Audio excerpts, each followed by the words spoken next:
আসসালামু আলাইকুম ওয়া রাহমাতুল্লাহ। হ্যালো এভরিওয়ান, আশা করছি সকলেই ভালো আছেন। আজকের ভিডিওতে আলোচনা করব কোন প্রকার অ্যাপ ছাড়া এরকম গোল্ডেন ট্যাক্স কিভাবে তৈরি করতে হয় শুধুমাত্র একটি ওয়েবসাইটের মাধ্যমে। আর ওয়েবসাইটের লিংক ভিডিওর ডেসক্রিপশন বক্সে দেওয়া আছে, আপনারা লিংকে ক্লিক করে সরাসরি ওয়েবসাইটে চলে যাবেন। তো চলুন দেখিয়ে দেই ওয়েবসাইটে যাওয়ার পর বাকি কাজগুলো কিভাবে সম্পন্ন করতে হবে। তার আগে বলে নিই, আপনি যদি এই চ্যানেলের নতুন দর্শক হয়ে থাকেন প্লিজ সাবস্ক্রাইব করে পাশে থাকা বেল আইকনটি বাজিয়ে দিন। আর যারা অলরেডি সাবস্ক্রাইব করেছেন তাদেরকে অসংখ্য ধন্যবাদ।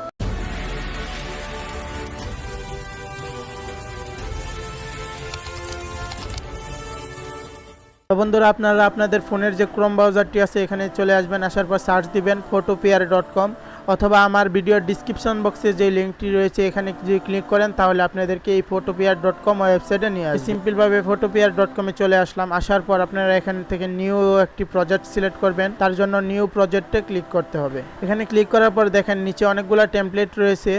আপনারা চাইলে এখান থেকে সাইজ চুজ করে নিতে পারেন। তো আপনাদেরকে দেখানোর জন্য আমি সিম্পলভাবে এখান থেকে একটি টেমপ্লেট নিলাম। নেওয়ার পর এখান থেকে আমি কালার চুজ করে নিব। হোয়াইট দেওয়া আছে, আমি ব্ল্যাক কালার নিব। নেওয়ার পর এখানে ক্লিক করে দিব। এখানে দেওয়ার পর দেখেন আমার টেমপ্লেটটি এখানে চলে আসছে। তারপর আমি এখানে ক্লিক করব। আপনারা এখানে দেখেন সাইজ দেওয়া আছে, মানে আপনাদের যে ফ্রন্টসটি রয়েছে এই ফ্রন্টসের সাইজ এখানে দেওয়া আছে 24। তো আপনারা এখান থেকে একটু বাড়িয়ে নিতে হবে। আপনারা 200 দিতে পারেন, 300 দিতে পারেন, কোনো সমস্যা নেই। আপনাদের যত মন চায় এত দিয়ে দিবেন, কোনো সমস্যা নেই। তবে ডিসপ্লের বাইরে যে চলে না যায় এটি একটু খেয়াল করবেন। তো আমি সিম্পলভাবে এখানে 300 দিয়ে দিলাম। তারপর ওকে ক্লিক করব। তারপর একটু এদিকে টান দিলে আপনারা এখানে কালার দেখতে পারবেন। লেখার যে কালারটি হবে ওই কালারটি এখানে দিয়ে দিবেন। আমি সিম্পলভাবে এই কালারটিকে এখানে দিয়ে দিলাম। তারপর ওকে ক্লিক করে দেব। এখানে ক্লিক করার পর দেখেন এখানে লেখার সাইজটি চলে আসছে। তো সিম্পলভাবে আপনারা এখানে লিখে নেবেন আপনাদের চ্যানেলের নাম, অথবা আপনারা যেটি লিখতে চান এটি এখানে সিম্পলভাবে দিয়ে দিবেন। তো আপনাদেরকে দেখানোর জন্য বাংলায় আমার চ্যানেলের নামটি আমি দিয়ে দিচ্ছি। তো আমার চ্যানেলের নামটি আমি দিয়ে দিলাম। তো অনেকেই আবার বলতে পারেন যে ভাই আপনি এখানে আবার ফ্রন্টস কোত্থেকে নিয়ে আসলেন। তো যারা ফ্রন্ট এখানে ইউজ করতে পারেন না তাদের জন্য বলছি, এখানে ক্লিক করবেন। এখানে দেখেন অল দেওয়া আছে, আপনি এখান থেকে টিকমার্কটি তুলে দেবেন। তুলে দেওয়ার পর দেখেন নিচে আমার বাংলা 3টি ফ্রন্টস এখানে দেওয়া আছে। তো আপনারা যদি মেমোরি থেকে এখানে ফ্রন্ট অ্যাড করতে চান তার জন্য এখানে ক্লিক করবেন। তারপর এখান থেকে মেমোরিটি সিলেক্ট করে দেবেন। সিলেক্ট করে দেওয়ার পর আপনাদের যে ফাইলে ফ্রন্টস রয়েছে আপনারা সিম্পলভাবে এই ফাইলে চলে যাবেন। তো আমার এই ফাইলে যেহেতু ফ্রন্টস রয়েছে তো সিম্পলভাবে এই ফাইলে চলে আসলাম। আসার পর এখানে দেখতে পারবেন আপনাদের ফ্রন্টস। তো আপনাদেরকে দেখানোর জন্য একটি ফ্রন্টস আমি এখান থেকে সিলেক্ট করে দিলাম। তারপর ওকেতে ক্লিক করবেন। দেখেন উপরে লোডিং নিচ্ছে, একটু ওয়েট করবেন। তো এই ফ্রন্টটিকে এখানে অ্যাড করার জন্য আপনারা লেখার যে প্রথম রয়েছে এখান থেকে এমনি মার্ক করে দেবেন। মার্ক করার পর আপনারা আবার এখানে লেয়ারে ক্লিক করবেন। তারপর আপনারা যে ফ্রন্টটি আনছেন এটি এখানে অ্যাড করে দেবেন। তো দেখতে পাচ্ছেন আমার ওই ফ্রন্টটি কিন্তু এখানে অ্যাড হয়ে গেছে। তো আমি এই ফ্রন্টটিকে রাখতে চাচ্ছি না, আমার আগের ফ্রন্টটিকে আমি এখানে নিয়ে আসবো। এর জন্য আবার মার্ক করব, তারপর এখানে ক্লিক করে দেব।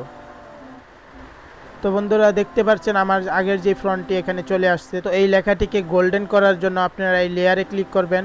এই যে লেয়ারটি রয়েছে এই লেয়ারটিকে আপনার নামের উপর আছে কিনা, যদি আপনার নামের উপর সিলেক্ট না করা থাকে তাহলে অবশ্যই নামটিকে সিলেক্ট করে দিবেন। আপনারা এখানে ক্লিক করে দিবেন। এখানে ক্লিক করার পর দেখেন এখান থেকে 2 নাম্বার যে অপশনটি রয়েছে এটিকে সিলেক্ট করে দিবেন। সিলেক্ট করে দেওয়ার পর ঠিক এরকম ইন্টারফেস আপনারা এখানে দেখতে পারবেন। তো আপনারা এই জায়গায় ধরে একটু নিচে নামিয়ে নিয়ে আসবেন। এখানে আনার পর আপনারা আবার লেয়ার অপশনে একটি ক্লিক করে দিবেন। তারপর 2 আঙ্গুল দিয়ে ধরে আপনাদের যে নিচের লেয়ারটি রয়েছে এটি এখানে নিয়ে আসবেন। আনার পর এখানে ক্লিক করবেন। 2 নাম্বার যে অপশনটি রয়েছে এটিকে ক্লিক করে দিবেন। ক্লিক করে দেওয়ার পর আপনারা এখানে চলে আসবেন। এখানে আপনারা 45 দিয়ে দিবেন আর নিচে দিয়ে দিবেন 5। দেওয়ার পর ওকে ক্লিক করে দিবেন। তারপর দেখেন আমার লেখাটি একটু অন্যরকম দেখাচ্ছে। আমি গোল্ডেন লেয়ার করতে চাই, তার জন্য এই যে এখানে ক্লিক করবেন। এখানে ক্লিক করলে তারপর অনেকগুলো অপশন দেখতে পারবেন। তো এখান থেকে আপনাদেরকে যেটি সিলেক্ট করতে হবে এইটি সিলেক্ট করে দিতে হবে। এটি যদি আপনি সিলেক্ট না করেন তাহলে আপনার লেখাটি কোনো সময় গোল্ডেন হবে না। তো দেখতে পাচ্ছেন আমার লেখাটি খুব সুন্দরভাবে এখানে গোল্ডেন হয়ে গেছে। এখানে আপনারা চাইলে আরও অনেক কাস্টমাইজ করে নিতে পারেন। আপনাদেরকে সংক্ষেপে আমি দেখিয়ে দিলাম। তারপর এখানে দেখেন 100 দেওয়া আছে, এখান থেকে আপনারা একটু বাড়িয়ে নেবেন। তো আমি এখানে 300 দিয়ে দিলাম। আপনারা আর একটু বাড়িয়ে নেবেন কি কমায় নেবেন এটা আপনাদের উপর ডিপেন্ডস করবে। তারপর দেখেন আমার সাধারণ ফ্রন্টটি গোল্ডেন ফ্রন্টসে পরিণত হয়ে গেছে। তারপরে এটিকে যদি আমি সেভ করতে চাই তার জন্য একটু এদিকে নিয়ে আসবেন। আনার পর দেখেন এখানে ওকে আছে, আপনারা ওকে ক্লিক করে দিবেন। তো আমি যদি এই লেখাটিকে আমার মেমোরিতে এখন সেভ করতে চাই পিএনজি হিসাবে, তার জন্য এই লেয়ারে ক্লিক করতে হবে। লেয়ারে ক্লিক করার পর এই যে আমাদের যে ব্ল্যাক কালার যে লেয়ারটি ছিল, এটি চোখ আইকন আছে দেখেন এখানে, তো এটির উপর একবার ক্লিক করে দেবেন। পর আবারও লেয়ার অপশনে ক্লিক করবেন। তারপর দেখেন আমাদের লেখাটি এখানে পিএনজি হয়ে গেছে। পিএনজি আকারে যদি আপনি মেমোরিতে সেভ করতে চান তার জন্য এখানে ক্লিক করবেন। নিচে দেখেন এক্সপোর্ট দেওয়া আছে, আপনি এখানে ক্লিক করবেন। তারপর পিএনজিটি এখানে সিলেক্ট করে দেবেন। সিলেক্ট করে দেওয়ার পর এখানে সেভে ক্লিক করবেন। তারপর ডাউনলোড চাইলে অবশ্যই ডাউনলোডে ক্লিক করবেন। তো দেখেন আমার লেখাটি অলরেডি মেমোরিতে চলে গেছে। তো বন্ধুরা, এই ছিল আজকের ভিডিওটি যদি ভালো লাগে অবশ্যই লাইক করবেন, কমেন্টস করে আপনার মূল্যবান মতামতটি জানাবেন। আর চ্যানেলে নতুন দর্শক হয়ে থাকলে অবশ্যই সাবস্ক্রাইব করে পাশে থাকা বেল আইকনটি বাজিয়ে দিবেন। তো ভালো থাকেন, সুস্থ থাকেন। আসসালামু আলাইকুম ওয়া রাহমাতুল্লাহ।